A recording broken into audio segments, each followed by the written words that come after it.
You can grep it, and bada bing, bada boom. What the hell is this? Spotify password text. Balls deep. I did not do that. What? Alright, this is by request. This is PewDiePie Does Linux. I think it's Linux Mint, which I like. I also like Lubuntu, ZornOS, Chromebooks. But full disclosure, tonight I'm using Windows 11, a de-bloated Windows 11, on a Dell Optiplex, what is this, a 7010 from 2013 with Windows 11. And it's perfectly fine. So let's see what PewDiePie has to say about Linux Mint. And this video so far has got a few million views. So let's take a look. Oh, you little guy. Oh, you poor boy. You disgusting little thing. Oh, what happened to you? Oh, look at yourself. You're this blob from I Have No Mouth But I Must Scream. Oh, who did this to you?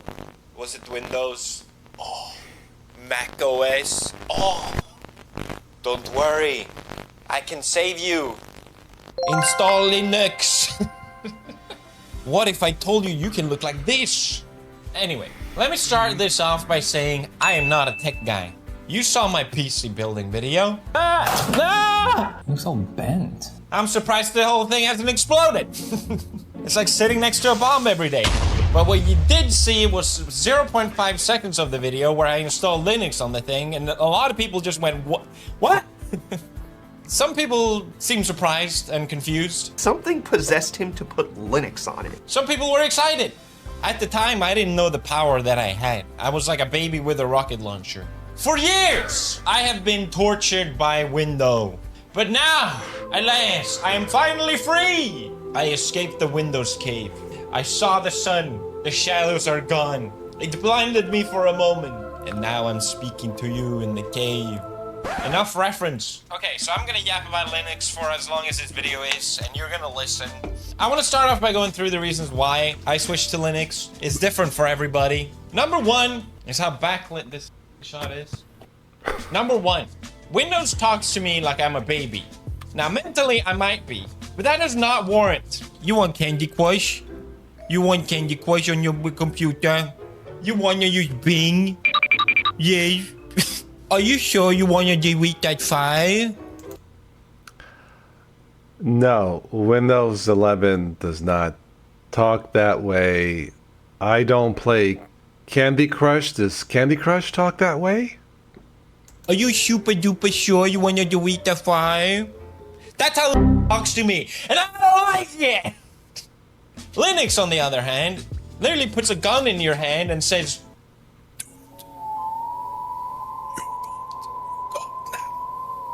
my first sort of aha moment when I installed Linux or started using it was, wait a minute, it does exactly what I wanted to do.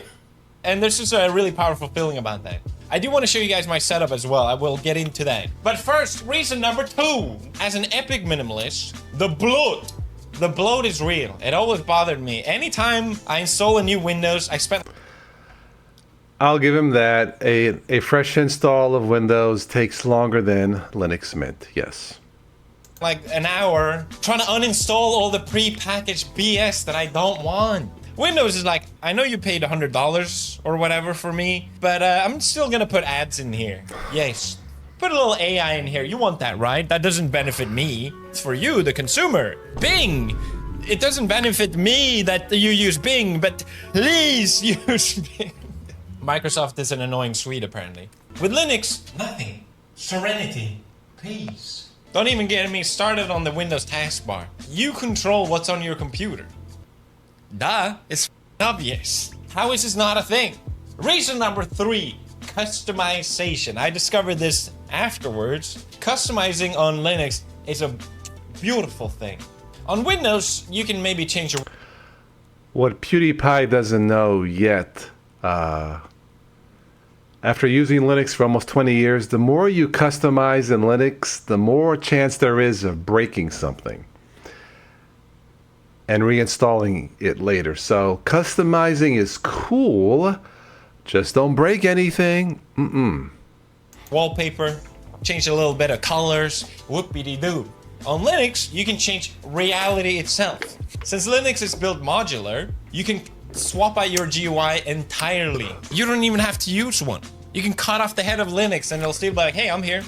You can install different desktop environments, and it's great until things start to break. Don't do it. Trust me. What's up? Customizing on Linux is called Rising, and I got way too into it. I cooked hard. I can't wait to show you guys. Now, reason number 4, gaming. Gaming on Linux is finally real. I actually installed Linux 15 years ago. That's right, I'm old. And I uninstalled it after like a couple days, as a lot of people do, when they realize, oh, I can't use the things I need on Linux. And for me, that was gaming back then, because it's like, well, then what's the point? But Gaming is better on Linux. Absolutely, but if you're a hardcore gamer, still stick with Windows. now, gaming on Linux is real at last. So Valve came in like Gandalf's in Helm's Deep, riding a Steam Deck with Proton. So I think this is a perfect example how Linux benefits everyone. The fact that Valve as a company recognized maybe Microsoft has a bit too much power. If they wanted to and started being shady, locking things down, taking cuts, they absolutely could, and it's not like it would be uncharacteristics for them to do. So Valve started improving gaming on Linux, boosted driver support, and they built on what was already there from open source software like Wine. By doing this, Valve benefits, consumer benefits, ecosystem. I like wine. Red wine. And that's all I'm going to say about wine. System grows, win, win, win. It really feels like an alternate reality. This totally could not have been a thing. And it also makes me realize just how many things can be better if people just weren't so greedy. Can we just fix them? So thank you, Linux, and thank you, Base Gaben. Now I've gone through the reasons why I switched to Linux. Let me just explain why maybe not switching is a good idea. Because everything good comes with a sacrifice. If you're swapping to Linux, you'll likely have to give something up. I don't know what that is, but for me, it was Photoshop. I used Photoshop, again, for 15 years. All the shortcuts, all my workflow, it's all baked into my brain. The way I use Photoshop, I don't think about it. It's just, here's the thumbnail. It's not beautiful, but I get the job done. Unfortunately, Adobe is a garbage company and their software just won't run on Linux. A lot of artists are jumping ship. They don't want to use Adobe anymore because they realize it's a terrible company. Me as well, I thought, you know what? It's time. I'll swap over. I know the open source alternative is GIMP. I've heard about this forever. And I thought, you know, it'll feel good. I'll feel good leaving Adobe. So I'm ready. I go to their website, I click through the 1,000 pages, I crawl through the bushes just to find the goddamn unsubscribe button, and I was so ready. I was gonna be like, you Adobe, just unsubscribe. You know what happens? You know what happens? They hit me with an unsubscription fee. Yes. Those... Is that real? An unsubscription fee?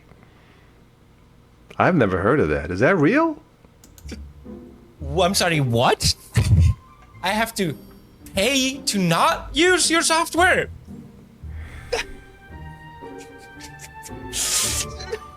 It was like 65 bucks or something. It's insane. What the f? If anything, it just made me realize, okay, it's over. I'm never going back. So like I said, the open source alternative is GIMP. GIMP! And since this is Linux, open source, you can do whatever you want. I downloaded this icon pack that changed the icons so they look like the Photoshop icons. That helped a little bit. Then I downloaded a shortcut command list that matches the one on Photoshop. Boom, made it a little easier. You know, I'm still not 100% used to it, but the fact that I can do stuff like this really helps. For me, personally, a worthy sacrifice. I hope this doesn't sound like copium, but genuinely, it feels good that I was able to move on. At the end of the day, some tools are only gonna work on Windows and only gonna work on Mac, but what you gain on Linux is so much more. Freedom. Join us. I'm just praying that Adobe is not just gonna show up one day and be like, there's another fee. I'll meet them in a dark alleyway. They'll be like, that's a little fee. Now that I've convinced you to swap to Linux, you have the wonderful choice of picking a distro. Yay, so many of them. I hear people going like, I don't know which one to pick. What do I do? There's so many. Just pick one. It's a wonderful thing that you can choose. Don't you? You have to pick the right one. I don't want to give my neighbor Dolly Arch Linux from scratch, Gen 2. Well, unless it's on a Chromebook. Chrome OS is based off of it. Yeah, there are hundreds and hundreds of different choices when you include all of the forks. You need to pick the right one as a Windows user. Trust me, after almost 20 years, you give a Windows user the wrong Linux distribution the first time, that person will say, this sucks. Yeah. Understand. The world is your flavor. Look at all these spices. I went with Mint because it's the same one that I installed 15 years ago, and I knew that it was beginner friendly and that it still holds up. It very much feels like Windows, just better, okay? You don't even need to touch the scary terminal. If you don't want to, you don't have to. Usually you don't have to. It's okay. You should though. Now, let's jump into my computer really quick. Oh, look at that. I'm recording with OBS. Open source is always the best source. Couldn't get Bandicam.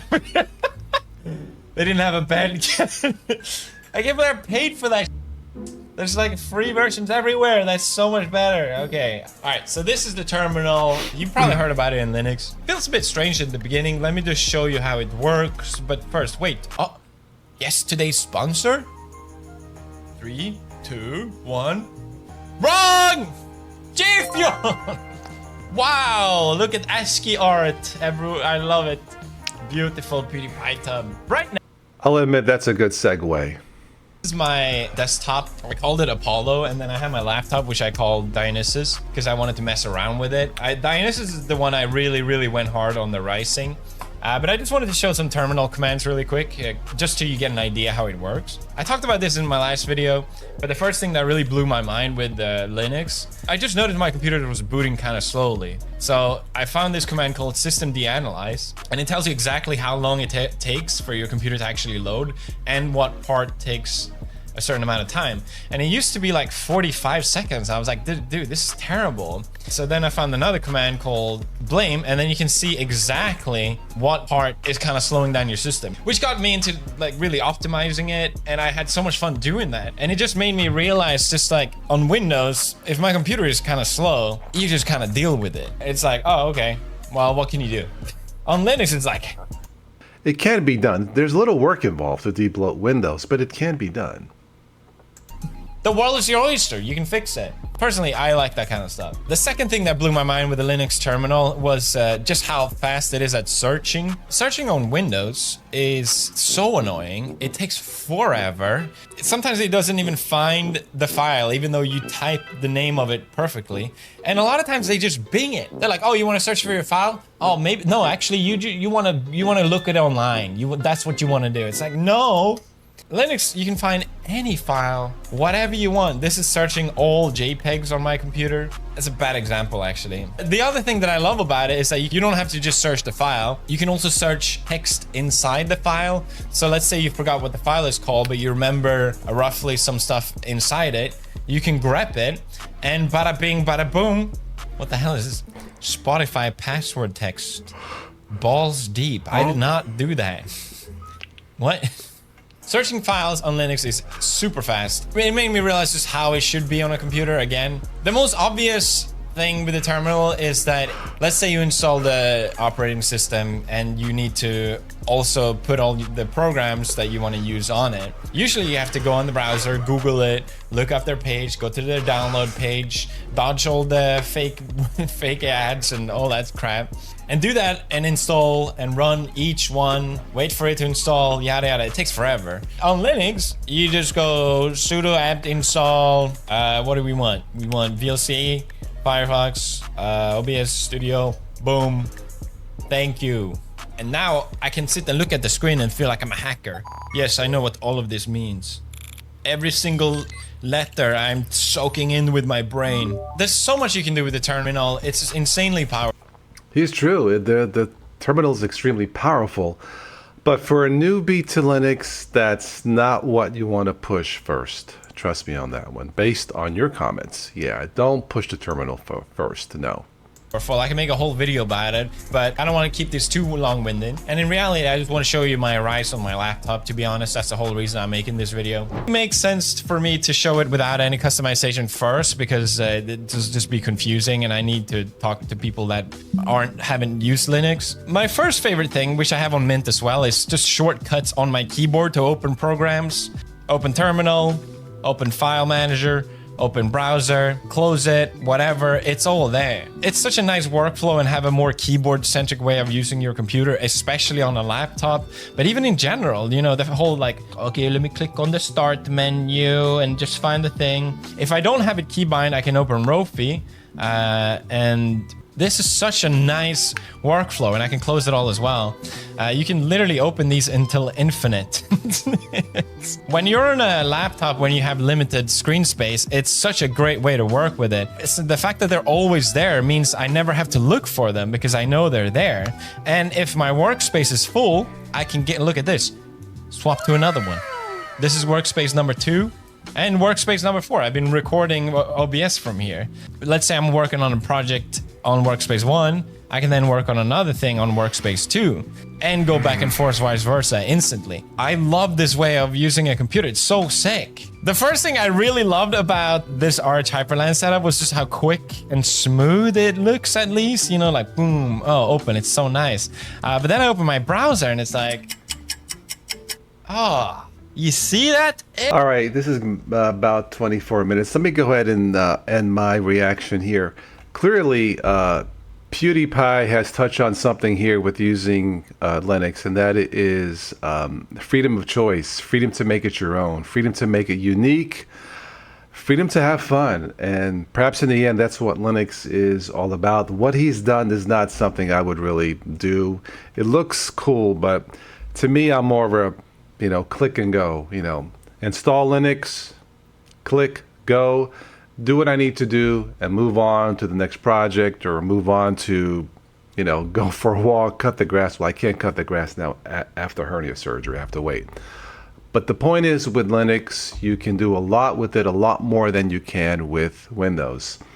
And that's the whole point of Linux, I suppose, is to have fun and explore and enjoy something new. So PewDiePie, thank you for the video. As a almost 20-year Linux user, you made me laugh.